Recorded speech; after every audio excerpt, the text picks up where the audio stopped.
اعوذ باللہ من الشیطان الرجیم بسم اللہ الرحمن الرحیم۔ سورہ فاتحہ، سورت نمبر 1۔ شروع کرتا ہوں اللہ تعالیٰ کے نام سے جو بڑا مہربان نہایت رحم والا ہے۔ نام، اس کا نام الفاتحہ اس کے مضمون کی مناسبت سے ہے۔ فاتحہ اس چیز کو کہتے ہیں جس سے کسی مضمون یا کتاب یا کسی شے کا افتتاح ہو۔ دوسرے الفاظ میں یوں سمجھیے کہ یہ نام دیباچہ اور آغاز کلام کا ہم معنی ہے۔ زمانہ نزول، یہ نبوت محمدی کے بالکل ابتدائی زمانے کی صورت ہے، بلکہ معتبر روایات سے معلوم ہوتا ہے کہ سب سے پہلی مکمل صورت جو محمد صلی اللہ علیہ وسلم پر نازل ہوئی وہ یہی ہے۔ اس سے پہلے صرف متفرق آیات نازل ہوئی تھیں جو سورہ علق، سورہ مزمل اور سورہ مدثر وغیرہ میں شامل ہیں۔ مضمون، دراصل یہ سورہ ایک دعا ہے جو خدا نے ہر اس انسان کو سکھائی ہے جو اس کی کتاب کا مطالعہ شروع کر رہا ہو۔ کتاب کی ابتدا میں اس کو رکھنے کا مطلب یہ ہے کہ اگر تم واقعی اس کتاب سے فائدہ اٹھانا چاہتے ہو تو پہلے خداوند عالم سے یہ دعا کرو۔ انسان فطرتاً دعا اسی چیز کی کیا کرتا ہے جس کی طلب اور خواہش اس کے دل میں ہوتی ہے، اور اسی صورت میں کرتا ہے جبکہ اسے یہ احساس ہو کہ اس کی مطلوب چیز اس ہستی کے اختیار میں ہے جس سے وہ دعا کر رہا ہے۔ پس قرآن کی ابتدا میں اس دعا کی تعلیم دے کر گویا انسان کو یہ تلقین کی گئی ہے کہ وہ اس کتاب کو راہ راست کی جستجو کے لیے پڑھے، طالب حق کسی ذہنیت لے کر پڑھے اور یہ جان لے کہ علم کا سرچشمہ خداوند عالم ہے، اس لیے اسی سے رہنمائی کی درخواست کر کے پڑھنے کا آغاز کرے۔ اس مضمون کو سمجھ لینے کے بعد یہ بات خود واضح ہو جاتی ہے کہ قرآن اور سورہ فاتحہ کے درمیان حقیقی تعلق کتاب اور اس کے مقدمے کا سا نہیں بلکہ دعا اور جواب دعا کا سا ہے۔ سورہ فاتحہ ایک دعا ہے بندے کی جانب سے اور قرآن اس کا جواب ہے خدا کی جانب سے۔ بندہ دعا کرتا ہے کہ اے پروردگار میری رہنمائی کر، جواب میں پروردگار پورا قرآن اس کے سامنے رکھ دیتا ہے کہ یہ ہے وہ ہدایت اور رہنمائی جس کی درخواست تو نے مجھ سے کی ہے۔ الحمد للہ رب العالمین، الحمد للہ رب العالمین۔ سب تعریف اللہ تعالیٰ کے لیے ہے جو تمام جہانوں کا پالنے والا ہے۔ تعریف اللہ ہی کے لیے ہے۔ جیسا کہ ہم دیباچے میں بیان کر چکے ہیں، سورہ فاتحہ اصل میں تو ایک دعا ہے، لیکن دعا کی ابتدا اس ہستی کی تعریف سے کی جا رہی ہے جس سے ہم دعا مانگنا چاہتے ہیں۔ یہ گویا اس امر کی تعلیم ہے کہ دعا جب مانگو تو مہذب طریقے سے مانگو۔ یہ کوئی تہذیب نہیں ہے کہ منہ کھولتے ہی جھٹ اپنا مطلب پیش کر دیا۔ تہذیب کا تقاضا یہ ہے کہ جس سے دعا کر رہے ہو پہلے اس کی خوبی کا، اس کے احسانات اور اس کے مرتبے کا اعتراف کرو۔ تعریف ہم جس کی بھی کرتے ہیں دو وجوہ سے کیا کرتے ہیں۔ ایک یہ کہ وہ بجائے خود حسن و خوبی اور کمال رکھتا ہو، قطع نظر اس سے کہ ہم پر اس کے ان فضائل کا کیا اثر ہے۔ دوسرے یہ کہ وہ ہمارا محسن ہو اور ہم اعتراف نعمت کے جذبے سے سرشار ہو کر اس کی خوبیاں بیان کریں۔ اللہ تعالیٰ کی تعریف ان دونوں حیثیتوں سے ہے۔ یہ ہماری قدر شناسی کا تقاضا بھی ہے اور احسان شناسی کا بھی کہ ہم اس کی تعریف میں رد اللسان ہوں۔ اور بات صرف اتنی ہی نہیں ہے کہ تعریف اللہ کے لیے ہے، بلکہ صحیح یہ ہے کہ تعریف اللہ ہی کے لیے ہے۔ یہ بات کہہ کر ایک بڑی حقیقت پر سے پردہ اٹھایا گیا ہے، اور وہ حقیقت ایسی ہے جس کی پہلی ہی ضرب سے مخلوق پرستی کی جڑ کٹ جاتی ہے۔ دنیا میں جہاں جس چیز اور جس شکل میں بھی کوئی حسن، کوئی خوبی، کوئی کمال ہے، اس کا سرچشمہ اللہ ہی کی ذات ہے۔ کسی انسان، کسی فرشتے، کسی دیوتا، کسی سیارے، غرض کسی مخلوق کا کمال بھی ذاتی نہیں ہے بلکہ اللہ کا عطیہ ہے۔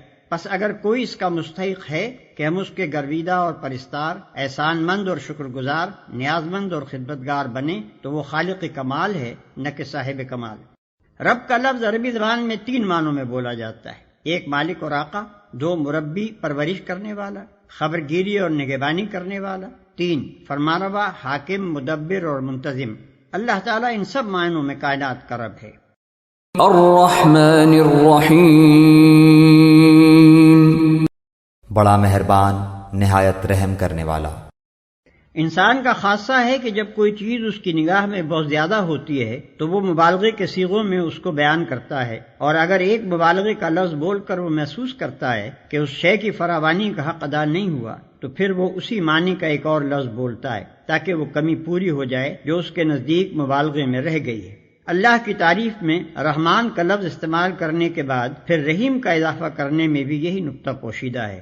رحمان عربی زبان میں بڑے مبالغے کا صیغہ ہے، لیکن خدا کی رحمت اور مہربانی اپنی مخلوق پر اتنی زیادہ ہے، اس قدر وسیع ہے، ایسی بے حد و حساب ہے کہ اس کے بیان میں بڑے سے بڑا مبالغے کا لفظ بول کر بھی جی نہیں بھرتا۔ اس لیے اس کی فراوانی کا حق ادا کرنے کے لیے پھر رحیم کا لفظ مزید استعمال کیا گیا۔ اس کی مثال ایسی ہے جیسے ہم کسی شخص کی فیاضی کے بیان میں سخی کا لفظ بول کر جب تشنگی محسوس کرتے ہیں تو اس پر داتا کا اضافہ کرتے ہیں۔ رنگ کی تعریف میں جب گورے کو کافی نہیں پاتے تو اس پر چٹے کا لفظ اور بڑھا دیتے ہیں۔ درازی قد کے ذکر میں جب لمبا کہنے سے تسلی نہیں ہوتی تو اس کے بعد تڑنگا بھی کہتے ہیں۔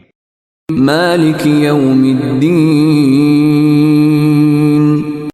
بدلے کے دن یعنی قیامت کا مالک ہے، یعنی اس دن کا مالک جبکہ تمام اگلی پچھلی نسلوں کو جمع کر کے ان کے کارنامہ زندگی کا حساب لیا جائے گا اور ہر انسان کو اس کے عمل کا پورا صلہ یا بدلہ مل جائے گا۔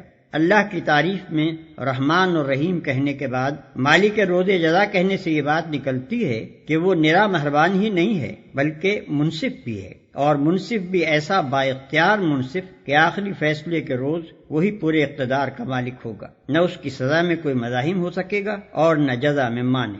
لہذا ہم اس کی ربوبیت اور رحمت کی بنا پر اس سے محبت ہی نہیں کرتے بلکہ اس کے انصاف کی بنا پر اس سے ڈرتے بھی ہیں، اور یہ احساس بھی رکھتے ہیں کہ ہمارے انجام کی بھلائی اور برائی بالکلیہ اسی کے اختیار میں ہے۔ ایاک نعبد و ایاک نستعین، ہم صرف تیری ہی عبادت کرتے ہیں اور صرف تجھ ہی سے مدد چاہتے ہیں۔ عبادت کا لفظ بھی عربی زبان میں 3 معنوں میں استعمال ہوتا ہے۔ 1 پوجا اور پرستش، 2 طاعت اور فرما برداری، 3 بندگی اور غلامی۔ اس مقام پر تینوں معنی بیک وقت مراد ہیں، یعنی ہم تیرے پرستار بھی ہیں، مطیع فرمان بھی اور بندہ و غلام بھی۔ اور بات صرف اتنی ہی نہیں ہے کہ ہم تیرے ساتھ یہ تعلق رکھتے ہیں بلکہ واقعی حقیقت یہ ہے کہ ہمارا یہ تعلق صرف تیرے ہی ساتھ ہے۔ ان تینوں معنوں میں سے کسی معنی میں بھی کوئی دوسرا ہمارا معبود نہیں ہے، یعنی تیرے ساتھ ہمارا تعلق محض عبادت ہی کا نہیں ہے بلکہ استعانت کا تعلق بھی ہم تیرے ہی ساتھ رکھتے ہیں۔ ہمیں معلوم ہے کہ ساری کائنات کا رب تو ہی ہے اور ساری طاقتیں تیرے ہی ہاتھ میں ہیں اور ساری نعمتوں کا تو ہی اکیلا مالک ہے، اس لیے ہم اپنی حاجتوں کی طلب میں تیری طرف ہی رجوع کرتے ہیں، تیرے ہی آگے ہمارا ہاتھ پھیلتا ہے اور تیری مدد ہی پر ہمارا اعتماد ہے۔ اسی بنا پر ہم اپنی یہ درخواست لے کر تیری خدمت میں حاضر ہو رہے ہیں۔ اہدنا الصراط المستقیم، ہمیں سیدھی اور سچی راہ دکھا، یعنی زندگی کے ہر شعبے میں خیال اور عمل اور برتاؤ کا وہ طریقہ ہمیں بتا جو بالکل صحیح ہو، جس میں غلط بینی اور غلط کاری اور بد انجامی کا خطرہ نہ ہو، جس پر چل کر ہم سچی فلاح و سعادت حاصل کر سکیں۔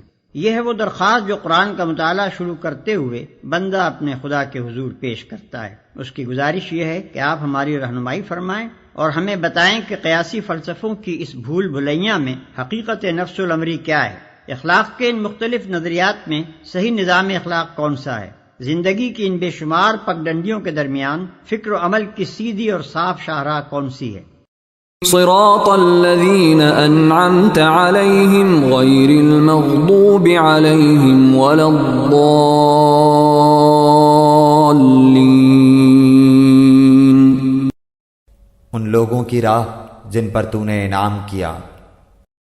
یہ اس سیدھے راستے کی تعریف ہے جس کا علم ہم اللہ تعالیٰ سے مانگ رہے ہیں، یعنی وہ راستہ جس پر ہمیشہ سے تیرے منظور نظر لوگ چلتے رہے ہیں، وہ بے خطا راستہ کہ قدیم ترین زمانے سے آج تک جو شخص اور جو گروہ بھی اس راہ پر چلا وہ تیرے انعامات کا مستحق ہوا اور تیری نعمتوں سے مالا مال ہو کر رہا۔ یعنی انعام پانے والوں سے ہماری مراد وہ لوگ نہیں ہیں جو بظاہر عارضی طور پر تیری دنیاوی نعمتوں سے سرفراز تو ہوتے ہیں مگر دراصل وہ تیرے غضب کے مستحق ہوا کرتے ہیں اور اپنی فلاح و سعادت کی راہ گم کیے ہوئے ہوتے ہیں۔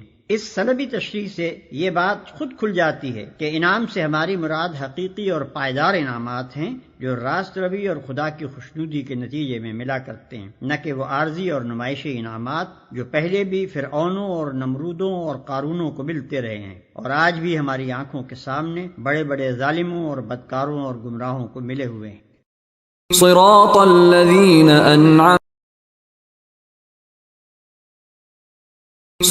الذین أنعمت عليهم غير المغضوب عليهم ولا الضالين۔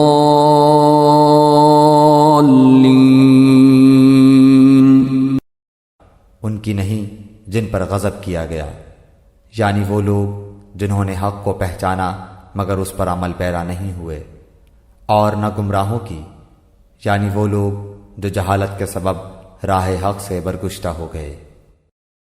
یعنی انعام پانے والوں سے ہماری مراد وہ لوگ نہیں ہیں جو بظاہر عارضی طور پر تیری دنیاوی نعمتوں سے سرفراز تو ہوتے ہیں مگر دراصل وہ تیرے غضب کے مستحق ہوا کرتے ہیں اور اپنی فلاح و سعادت کی راہ گم کیے ہوئے ہوتے ہیں۔ اس سلبی تشریح سے یہ بات خود کھل جاتی ہے کہ انعام سے ہماری مراد حقیقی اور پائیدار انعامات ہیں جو راست روی اور خدا کی خوشنودی کے نتیجے میں ملا کرتے ہیں، نہ کہ وہ عارضی اور نمائشی انعامات جو پہلے بھی فرعونوں اور نمرودوں اور قارونوں کو ملتے رہے ہیں اور آج بھی ہماری آنکھوں کے سامنے بڑے بڑے ظالموں اور بدکاروں اور گمراہوں کو ملے ہوئے ہیں۔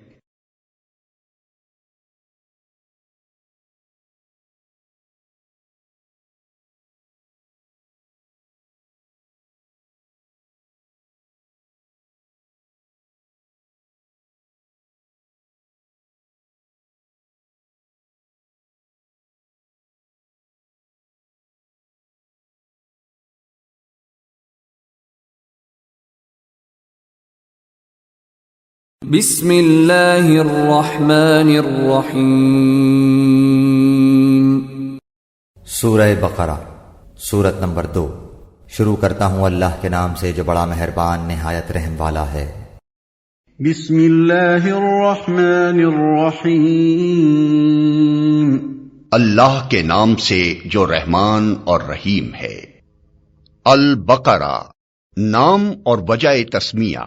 اس سورہ کا نام بقرہ اس لیے ہے کہ اس میں ایک جگہ گائے کا ذکر آیا ہے۔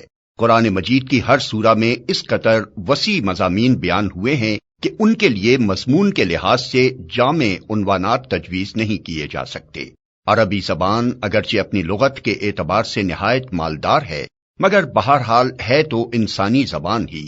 انسان جو زبانیں بھی بولتا ہے وہ اس قدر تنگ اور محدود ہیں کہ وہ ایسے الفاظ یا فقرے فراہم نہیں کر سکتی جو ان وسیع مضامین کے لیے جامع عنوان بن سکتے ہوں۔ اس لیے نبی صلی اللہ علیہ وسلم نے اللہ تعالیٰ کی رہنمائی سے قرآن کی بیشتر صورتوں کے لیے عنوانات کی بجائے نام تجویز فرمائے جو محض علامت کا کام دیتے ہیں۔ اس لیے سورہ کو بقرہ کہنے کا مطلب یہ نہیں ہے کہ اس میں گائے کے مسئلے پر بحث کی گئی ہے، بلکہ اس کا مطلب صرف یہ ہے کہ وہ سورہ جس میں گائے کا ذکر آیا ہے۔ زمانہ نزول۔ اس سورت کا بیشتر حصہ ہجرت مدینہ کے بعد مدنی زندگی کے بالکل ابتدائی دور میں نازل ہوا ہے، اور کمتر حصہ ایسا ہے جو بعد میں نازل ہوا اور مناسبت مضمون کے لحاظ سے اس میں شامل کر دیا گیا۔ حتیٰ کہ سود کی ممانعت کے سلسلے میں جو آیات نازل ہوئی ہیں وہ بھی اس میں شامل ہیں، حالانکہ وہ نبی صلی اللہ علیہ وسلم کی زندگی کے بالکل آخری زمانے میں اتری تھی۔ سورہ کا خاتمہ جن آیات پر ہوا ہے وہ ہجرت سے پہلے مکے میں نازل ہو چکی تھیں، مگر مضمون کی مناسبت سے ان کو بھی اسی صورت میں ضم کر دیا گیا ہے۔ شان نزول۔ اس سورت کو سمجھنے کے لیے پہلے اس کا تاریخی پس منظر اچھی طرح سمجھ لینا چاہیے۔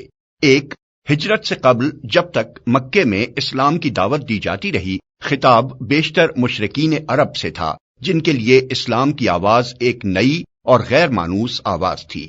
اب ہجرت کے بعد سابقہ یہودیوں سے پیش آیا جن کی بستیاں مدینے سے بالکل متصل ہی واقع تھیں۔ یہ لوگ توحید، رسالت، وحی، آخرت اور ملائکہ کے قائل تھے، اس ضابطۂ شرعی کو تسلیم کرتے تھے جو خدا کی طرف سے ان کے نبی موسیٰ علیہ السلام پر نازل ہوا تھا، اور اصولاً ان کا دین وہی اسلام تھا جس کی تعلیم حضرت محمد صلی اللہ علیہ وسلم دے رہے تھے۔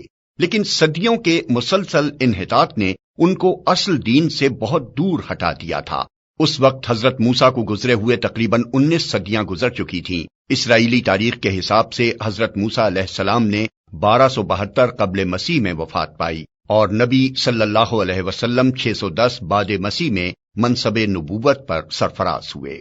ان کے عقائد میں بہت سے غیر اسلامی عناصر کی آمیزش ہو گئی تھی جن کے لیے تورات میں کوئی سند موجود نہ تھی۔ ان کی عملی زندگی میں بکثرت ایسے رسوم اور طریقے رواج پا گئے تھے جو اصل دین میں نہ تھے اور جن کے لیے تورات میں کوئی ثبوت نہ تھا۔ خود تورات کو انہوں نے انسانی کلام کے اندر خلط ملط کر دیا تھا اور خدا کا کلام جس حد تک لفظاً یا مانن محفوظ تھا اس کو بھی انہوں نے اپنی منمانی تعویلوں اور تفسیروں سے مسخ کر رکھا تھا۔ دین کی حقیقی روح ان میں سے نکل چکی تھی اور ظاہری مذہبیت کا محض ایک بے جان ڈھانچہ باقی تھا جس کو وہ سینے سے لگائے ہوئے تھے۔ ان کے علماء اور مشائخ، ان کے سرداران قوم اور ان کے عوام سب کی اعتقادی، اخلاقی اور عملی حالت بگڑ گئی تھی اور اپنے اس بگاڑ سے ان کو ایسی محبت تھی کہ وہ کسی اصلاح کو قبول کرنے پر تیار نہ ہوتے تھے۔ صدیوں سے مسلسل ایسا ہو رہا تھا کہ جب کوئی اللہ کا بندہ انہیں دین کا سیدھا راستہ بتانے آتا تو وہ اسے اپنا سب سے بڑا دشمن سمجھتے اور ہر ممکن طریقے سے کوشش کرتے تھے کہ وہ کسی طرح اصلاح میں کامیاب نہ ہو سکے۔ یہ لوگ حقیقت میں بگڑے ہوئے مسلمان تھے جن کے ہاں بدعتوں اور تحریفوں، منہ شگافیوں اور فرقہ بندیوں، استخاں گیری اور مغز افغنی، خدا فراموشی اور دنیا پرستی کی بدولت انحطاط اس حد کو پہنچ چکا تھا کہ وہ اپنا اصل نام مسلم تک بھول گئے تھے، محض یہودی بن کر رہ گئے تھے اور اللہ کے دین کو انہوں نے محض نسل اسرائیل کی آبائی وراثت بنا کر رکھ دیا تھا۔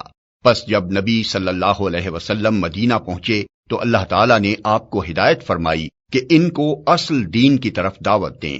چنانچہ سورہ بقرہ کے ابتدائی 15-16 رکوع اسی دعوت پر مشتمل ہیں۔ ان میں یہودیوں کی تاریخ اور ان کی اخلاقی و مذہبی حالت پر جس طرح تنقید کی گئی ہے اور جس طرح ان کے بگڑے ہوئے مذہب و اخلاق کی نمایاں خصوصیات کے مقابلے میں حقیقی دین کے اصول پہلو بپہلو پیش کیے گئے ہیں، اس سے یہ بات بالکل آئینے کی طرح واضح ہو جاتی ہے کہ ایک پیغمبر کی امت کے بگاڑ کی نوعیت کیا ہوتی ہے۔ رسمی دینداری کے مقابلے میں حقیقی دینداری کس چیز کا نام ہے، دین حق کے بنیادی اصول کیا ہیں اور خدا کی نگاہ میں اصل اہمیت کن چیزوں کی ہے۔ 2.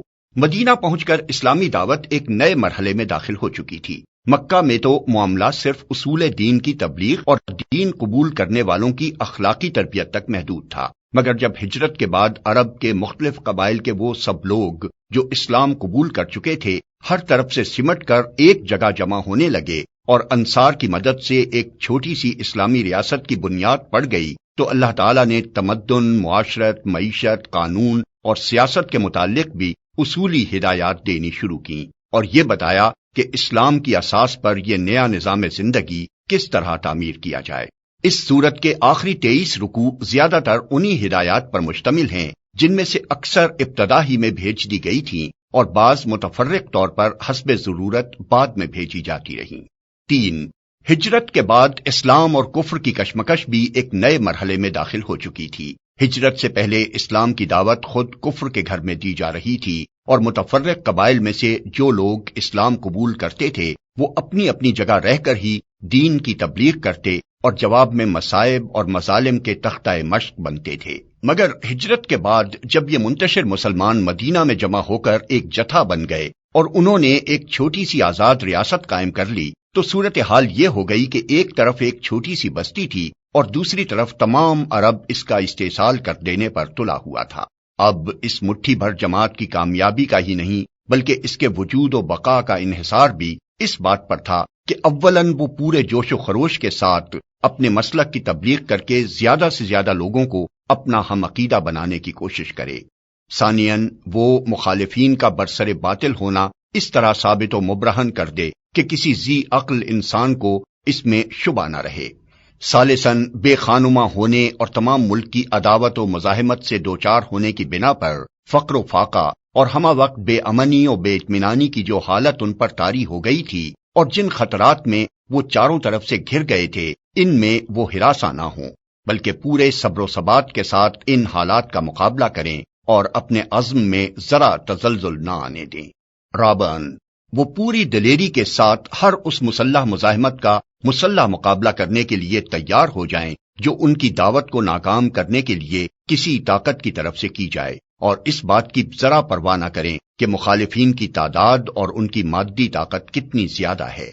خامساً ان میں اتنی ہمت پیدا کی جائے کہ اگر عرب کے لوگ اس نئے نظام کو جو اسلام قائم کرنا چاہتا ہے فہمائش سے قبول نہ کریں تو انہیں جاہلیت کے فاسد نظام زندگی کو بزور مٹا دینے میں بھی تامل نہ ہو۔ اللہ تعالیٰ نے اس صورت میں ان 5 امور کے متعلق ابتدائی ہدایات دی ہیں۔ 4.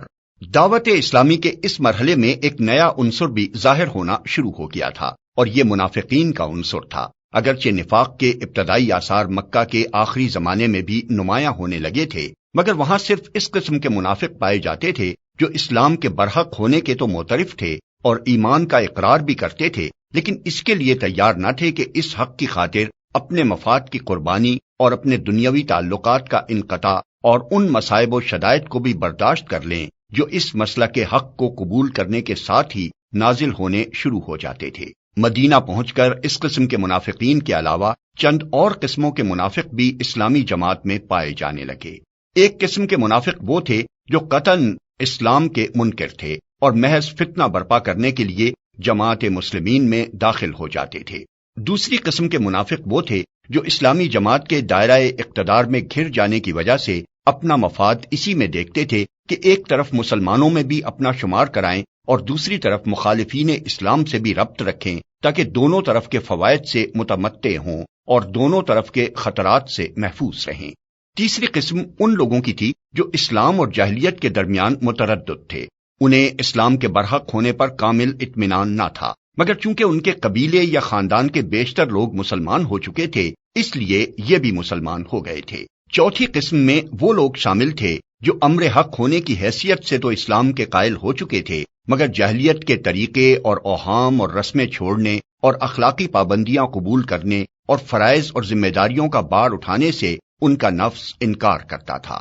سورہ بقرہ کے نزول کے وقت ان مختلف اقسام کے منافقین کے ظہور کی محض ابتدا تھی، اس لیے اللہ تعالیٰ نے ان کی طرف صرف اجمالی اشارات فرمائے ہیں۔ بعد میں جتنی جتنی ان کی صفات اور حرکات نمایاں ہوتی گئیں اسی قدر تفصیل کے ساتھ بعد کی صورتوں میں ہر قسم کے منافقین کے متعلق ان کی نوعیت کے لحاظ سے الگ الگ ہدایات بھیجی گئیں۔ الف لام میم الف لام میم الف لام میم۔ یہ حروف مقطعات قرآن مجید کی بعض صورتوں کے آغاز میں پائے جاتے ہیں۔ جس زمانے میں قرآن مجید نازل ہوا ہے اس دور کے اسالیب بیان میں اس طرح کے حروف مقطعات کا استعمال عام طور پر معروف تھا۔ خطیب اور شعراء دونوں اس اسلوب سے کام لیتے تھے، چنانچہ اب بھی کلام جاہلیت کے جو نمونے محفوظ ہیں ان میں اس کی مثالیں ہمیں ملتی ہیں۔ اس استعمال عام کی وجہ سے یہ مقطعات کوئی چیزتا نہ تھے جس کو بولنے والے کے سوا کوئی نہ سمجھتا ہو، بلکہ سامعین بالعموم جانتے تھے کہ ان سے مراد کیا ہے۔ یہی وجہ ہے کہ قرآن کے خلاف نبی صلی اللہ علیہ وسلم کے ہم اصل مخالفین میں سے کسی نے بھی یہ اعتراض کبھی نہیں کیا کہ یہ بے معنی حروف کیسے ہیں جو تم بعض صورتوں کی ابتدا میں بولتے ہو، اور یہی وجہ ہے کہ صحابہ کرام رضوان اللہ تعالی علیہم اجمعین سے بھی ایسی کوئی روایت منقول نہیں ہے کہ انہوں نے نبی صلی اللہ علیہ وسلم سے ان کے معنی پوچھے ہوں۔ بعد میں یہ اسلوب عربی زبان میں متروک ہوتا چلا گیا اور اس بنا پر مفسرین کے لیے ان کے معنی متعین کرنا مشکل ہو گیا، لیکن یہ ظاہر ہے کہ نہ تو ان حروف کا مفہوم سمجھنے پر قرآن سے ہدایت حاصل کرنے کا انحصار ہے، اور نہ یہی بات ہے کہ اگر کوئی شخص ان کے معنی نہ جانے گا تو اس کے راہ راست پانے میں کوئی نقص رہ جائے گا۔ لہذا ایک عام ناظر کے لیے کچھ ضروری نہیں ہے کہ وہ ان کی تحقیق میں سرگرداں ہو۔ ذلك الكتاب لا ريب فيه هدى للمتقين۔ اس کتاب کے اللہ کی کتاب ہونے میں کوئی شک نہیں، پرہیزگاروں کو راہ دکھانے والی ہے۔ اس کا ایک سیدھا سادہ مطلب تو یہ ہے کہ بے شک یہ اللہ کی کتاب ہے، مگر ایک مطلب یہ بھی ہو سکتا ہے کہ یہ ایسی کتاب ہے جس میں شک کی کوئی بات نہیں ہے۔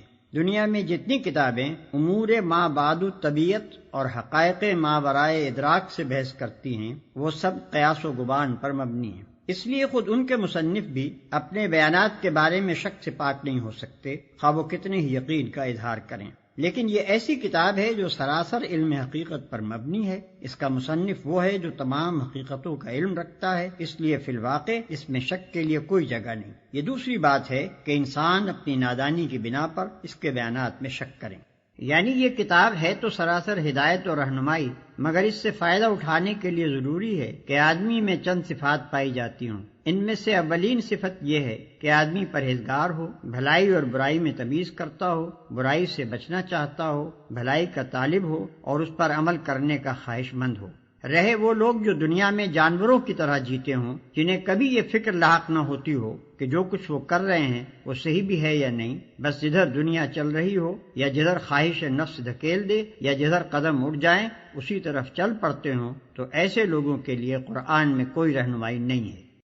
الذين يؤمنون بالغيب ويقيمون الصلاة ومما رزقناهم ينفقون، جو لوگ غیب پر ایمان لاتے ہیں اور نماز کو قائم رکھتے ہیں اور ہمارے دیے ہوئے مال میں سے خرچ کرتے ہیں۔ یہ قرآن سے فائدہ اٹھانے کے لیے دوسری شرط ہے۔ غیب سے مراد وہ حقیقتیں ہیں جو انسان کے حواس سے پوشیدہ ہیں اور کبھی براہ راست عام انسانوں کے تجربے و مشاہدے میں نہیں آتی، مثلا خدا کی ذات و صفات، ملائکہ، وحی، جنت، دوزخ وغیرہ۔ ان حقیقتوں کو بغیر دیکھے ماننا اور اس اعتماد پر ماننا کہ نبی ان کی خبر دے رہا ہے، ایمان بالغیب ہے۔ آیت کا مطلب یہ ہے کہ جو شخص ان غیر محسوس حقیقتوں کو ماننے کے لیے تیار ہو، صرف وہی قرآن کی رہنمائی سے فائدہ اٹھا سکتا ہے۔ رہا وہ شخص جو ماننے کے لیے دیکھنے اور چکھنے اور سونگنے کی شرط لگائے اور جو کہے کہ میں کسی ایسی چیز کو نہیں مان سکتا جو ناپی اور تولی نہ جا سکتی ہو، تو وہ اس کتاب سے ہدایت نہیں پا سکتا۔ نماز قائم کرتے ہیں، یہ تیسری شرط ہے۔ اس کا مطلب یہ ہے کہ جو لوگ صرف مان کر بیٹھ جانے والے ہوں وہ قرآن سے فائدہ نہیں اٹھا سکتے۔ اس سے فائدہ اٹھانے کے لیے ضروری ہے کہ آدمی ایمان لانے کے بعد فوراً ہی عملی اطاعت کے لیے آمادہ ہو جائے، اور عملی اطاعت کی اولین علامت اور دائمی علامت نماز ہے۔ ایمان لانے پر چند گھنٹے بھی نہیں گزرتے کہ مؤذن نماز کے لیے پکارتا ہے اور اسی وقت فیصلہ ہو جاتا ہے کہ ایمان کا دعویٰ کرنے والا اطاعت کے لیے بھی تیار ہے یا نہیں۔ پھر یہ مؤذن روز 5 وقت پکارتا رہتا ہے، اور جب بھی انسان اس کی پکار پر لبیک نہ کہے اسی وقت ظاہر ہو جاتا ہے کہ مدعی ایمان اطاعت سے خارج ہو گیا ہے۔ پس ترک نماز دراصل ترک اطاعت ہے، اور ظاہر بات ہے کہ جو شخص کسی کی ہدایت پر کاربند ہونے کے لیے ہی تیار نہ ہو، اس کے لیے ہدایت دینا اور نہ دینا یکساں ہے۔ یہاں یہ بھی سمجھ لینا چاہیے کہ اقامت صلاۃ ایک جامع اصطلاح ہے۔ اس کے معنی صرف یہی نہیں ہے کہ آدمی پابندی کے ساتھ نماز ادا کرے، بلکہ اس کا مطلب یہ ہے کہ اجتماعی طور پر نماز کا نظام باقاعدہ قائم کیا جائے۔ اگر کسی بستی میں ایک شخص انفرادی طور پر نماز کا پابند ہو لیکن جماعت کے ساتھ اس فرض کے ادا کرنے کا نظم نہ ہو، تو یہ نہیں کہا جا سکتا کہ وہاں نماز قائم کی جا رہی ہے۔ جو رزق ہم نے ان کو دیا ہے اس میں سے خرچ کرتے ہیں۔ یہ قرآن کی رہنمائی سے فائدہ اٹھانے کے لیے چوتھی شرط ہے کہ آدمی تنگ دل نہ ہو، زر پرست نہ ہو، اس کے مال میں خدا اور بندوں کے جو حقوق مقرر کیے جائیں انہیں ادا کرنے کے لیے تیار ہو۔ جس چیز پر ایمان لایا ہے اس کی خاطر مال قربانی کرنے میں بھی دریغ نہ کرے۔ والذین یؤمنون بما انزل الیک وما انزل من قبلک وبالآخرۃ هم یوقنون، اور جو لوگ ایمان لاتے ہیں اس پر جو آپ کی طرف اتارا گیا اور جو آپ سے پہلے اتارا گیا، اور وہ آخرت پر بھی یقین رکھتے ہیں۔ جو کتاب تم پر نازل کی گئی ہے یعنی قرآن، اور جو کتابیں تم سے پہلے نازل کی گئی تھیں ان سب پر ایمان لاتے ہیں۔ یہ پانچویں شرط ہے کہ آدمی ان تمام کتابوں کو برحق تسلیم کرے جو وحی کے ذریعے سے خدا نے محمد صلی اللہ علیہ وسلم اور ان سے پہلے کے انبیاء پر مختلف زمانوں اور ملکوں میں نازل کی۔ اس شرط کی بنا پر قرآن کی ہدایت کا دروازہ ان سب لوگوں پر بند ہے جو سرے سے اس ضرورت ہی کے قائل نہ ہوں کہ انسان کو خدا کی طرف سے ہدایت ملنی چاہیے، یا اس ضرورت کے تو قائل ہوں مگر اس کے لیے وحی اور رسالت کی طرف رجوع کرنا غیر ضروری سمجھتے ہوں، اور خود کچھ نظریات قائم کر کے انہی کو خدائی ہدایت قرار دے بیٹھیں، یا آسمانی کتابوں کے بھی قائل ہوں مگر صرف اس کتاب یا ان کتابوں پر ایمان لائیں جنہیں ان کے باپ دادا مانتے چلے آئے ہیں۔ رہی اسی سرچشمے سے نکلی ہوئی دوسری ہدایات تو وہ ان کو قبول کرنے سے انکار کر دیں۔ ایسے سب لوگوں کو الگ کر کے قرآن اپنا چشمہ فیض صرف ان لوگوں کے لیے کھولتا ہے جو اپنے آپ کو خدائی ہدایت کا محتاج بھی مانتے ہوں اور یہ بھی تسلیم کرتے ہوں کہ خدا کی یہ ہدایت ہر انسان کے پاس الگ الگ نہیں آتی بلکہ انبیاء اور کتب آسمانی کے ذریعے سے ہی خلق تک پہنچتی ہے، اور پھر وہ کسی نسلی و قومی تعصب میں بھی مبتلا نہ ہوں بلکہ خالص حق کے پرستار ہوں۔ اس لیے حق جہاں جہاں جس شکل میں بھی آیا ہے اس کے آگے سر جھکا دیں اور آخرت پر یقین رکھتے ہیں۔ یہ چھٹی اور آخری شرط ہے۔ آخرت ایک جامع لفظ ہے جس کا اطلاق بہت سے عقائد کے مجموعے پر ہوتا ہے۔ اس میں حسب ذیل عقائد شامل ہیں۔ ایک، یہ کہ انسان اس دنیا میں غیر ذمہ دار نہیں ہے بلکہ اپنے تمام اعمال کے لیے خدا کے سامنے جواب دہ ہے۔ دو، یہ کہ دنیا کا موجودہ نظام ابدی نہیں ہے بلکہ ایک وقت پر جس سے صرف خدا ہی جانتا ہے اس کا خاتمہ ہو جائے گا۔ تین، یہ کہ اس عالم کے خاتمے کے بعد خدا ایک دوسرا عالم بنائے گا اور اس میں پوری نوع انسانی کو جو ابتدائے آفرینش سے قیامت تک زمین پر پیدا ہوئی تھی بیک وقت دوبارہ پیدا کرے گا اور سب کو جمع کر کے ان کے اعمال کا حساب لے گا اور ہر ایک کو اس کے کیے کا پورا پورا بدلہ دے گا۔ چار، یہ کہ خدا کے اس فیصلے کی روح سے جو لوگ نیک قرار پائیں گے وہ جنت میں جائیں گے اور جو لوگ بد ٹھہریں گے وہ دوزخ میں ڈالے جائیں گے۔ پانچ، یہ کہ کامیابی اور ناکامی کا اصلی معیار موجودہ زندگی کی خوشحالی و بدحالی نہیں ہے بلکہ در حقیقت کامیاب انسان وہ ہے جو خدا کے آخری فیصلے میں کامیاب ٹھہرے اور ناکام وہ ہے جو وہاں ناکام ہو۔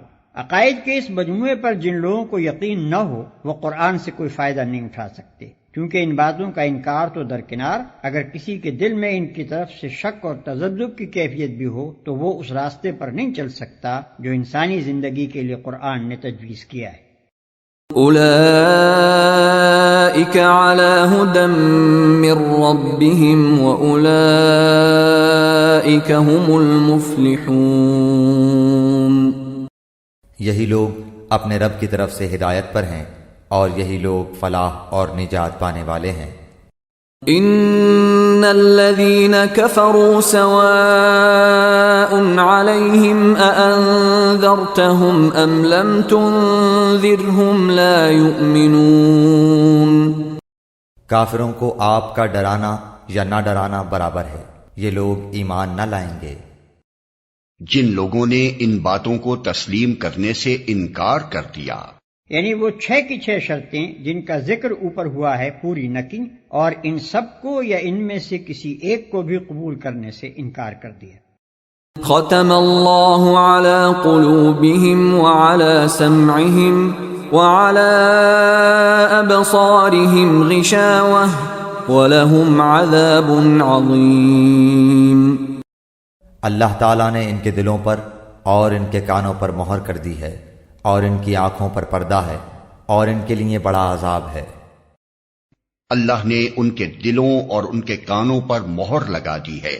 اس کا مطلب یہ نہیں ہے کہ اللہ نے مہر لگا دی تھی اس لیے انہوں نے تسلیم کرنے سے انکار کیا، بلکہ مطلب یہ ہے کہ جب انہوں نے ان بنیادی امور کو رد کر دیا جن کا ذکر اوپر کیا گیا ہے اور اپنے لیے قرآن کے پیش کردہ راستے کے خلاف دوسرا راستہ پسند کر لیا تو اللہ نے ان کے دلوں اور کانوں پر مہر لگا دی۔ اس مہر لگنے کی کیفیت کا تجربہ ہر اس شخص کو ہوگا جسے کبھی تبلیغ کا اتفاق ہوا ہو۔ جب کوئی شخص آپ کے پیش کردہ طریقے کو جانچنے کے بعد ایک دفعہ رد کر دیتا ہے تو اس کا ذہن کچھ اس طرح مخالف سمت میں چل پڑتا ہے کہ پھر آپ کی کوئی بات اس کی سمجھ میں نہیں آتی۔ آپ کی دعوت کے لیے اس کے کان بہرے اور آپ کے طریقے کی خوبیوں کے لیے اس کی آنکھیں اندھی ہو جاتی ہیں اور صریح طور پر محسوس ہوتا ہے کہ فی الواقع اس کے دل پر مہر لگی ہوئی ہے۔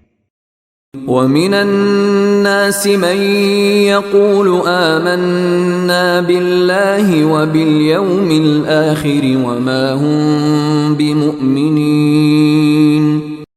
بعض لوگ کہتے ہیں کہ ہم اللہ تعالیٰ پر اور قیامت کے دن پر ایمان رکھتے ہیں، لیکن در حقیقت وہ ایمان والے نہیں ہیں۔ يخادعون الله والذين آمنوا وما يخدعون إلا أنفسهم وما يشعرون۔